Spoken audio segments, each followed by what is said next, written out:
Today we are going to be starting our final compositions of artworks inspired by both the Sonoran Desert and also the paintings of Georgia O'Keeffe, specifically her kind of skull and also flower paintings. So today, everyone's first step, no matter what you have chosen to create, is to lightly sketch out your designs. If you are doing a skull of some sort, then you're probably going to sketch kind of most of the details, or at least most of the lines that you see.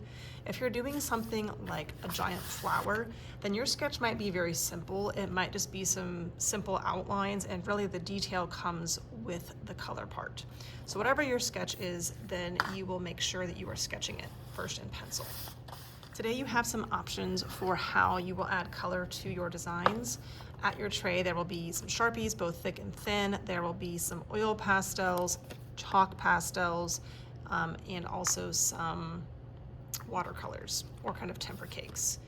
You can use all of them, you can stick to just one, it really is up to you, but the most important thing is that these are going into our glow gallery and we need them to glow.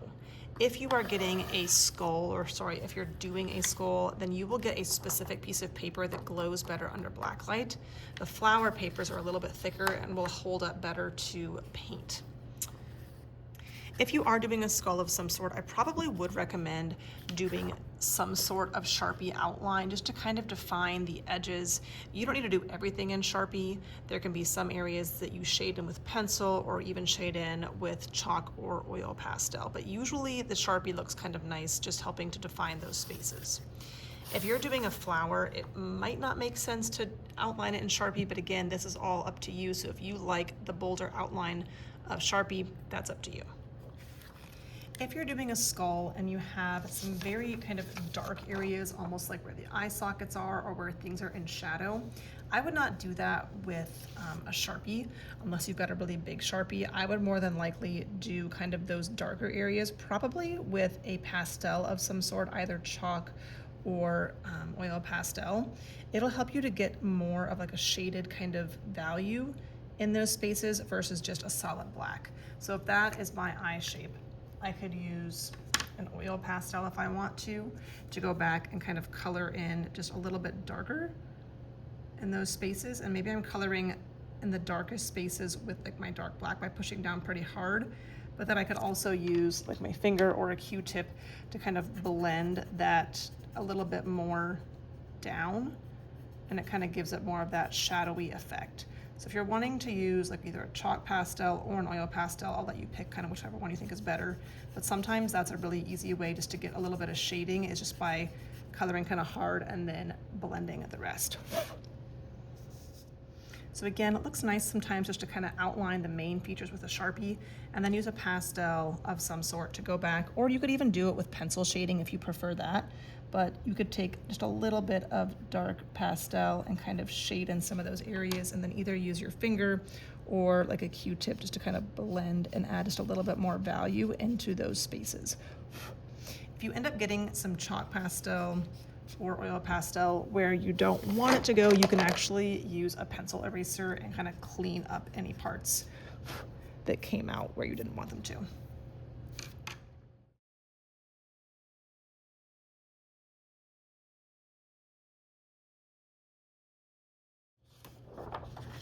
If you're doing a flower, you can choose exactly how you want to color it in. Some kids just paint, some kids kind of outline things with a pastel, some kids do everything with pastel. Again, it's really up to you.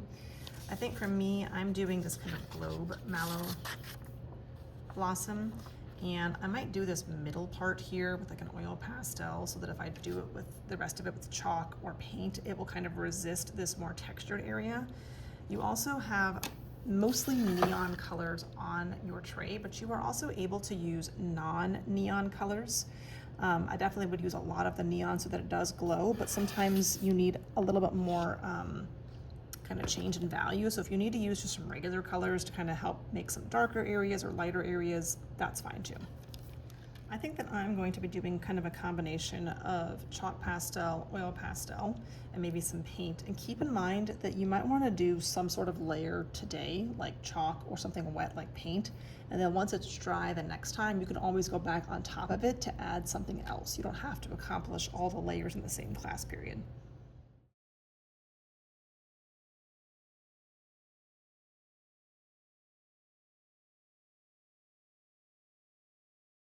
So here I just kind of lay down this nice background of the neon color, so all of this will glow, and then kind of blended it down. Remember, if you're doing chalk pastel, there shouldn't necessarily be just dust all over the place. You want to kind of push gently, and sometimes using it flat on its side gives you kind of a nice light layer without overdoing it.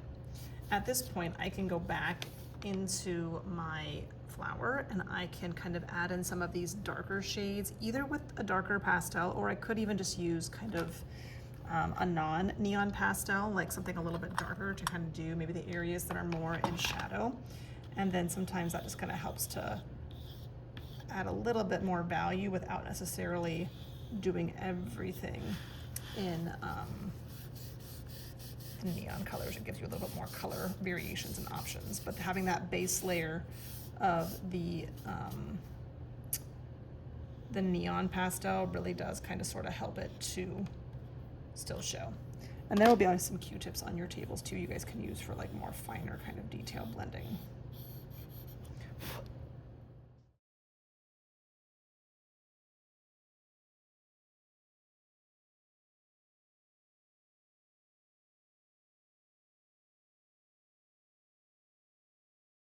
Now that I feel like I'm done kind of with the shading part of the main parts of the flower, I might go back with an oil pastel on top of my chalk to kind of add this detail that I don't have to blend quite as much. I want it to be a little bit more of a stiff kind of solid line. And again, I might use both like neon and a regular color just to kind of make those colors show up a little bit better on the center of the flower if it feels like all of the neon is just kind of blending a little bit too much together.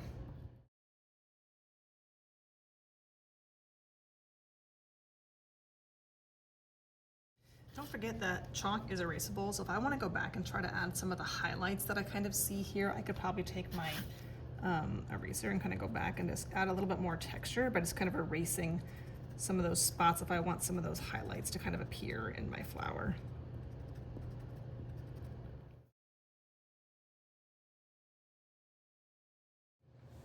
Once you finish kind of your main subject, then you want to give some thought to the background.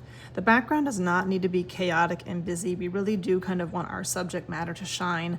If you have a skull, you definitely probably want to put some sort of neon art supply in the background. That way you have a little bit of something that's going to glow brightly in the glow gallery.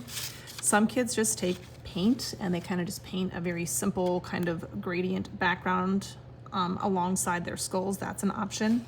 If you are going to paint on this paper, just be careful because this paper is a little bit on the thin side, and if you overwork an area too much, you might end up with a hole. Some kids take some chalk pastel and just kind of neatly outline their animal and then blend it down to make kind of a very soft colored background. Some kids, again, do paint, or they maybe even add some sort of extra element at the bottom with chalk or oil pastel. I've even had a few kids that have asked if they can cut out their skull.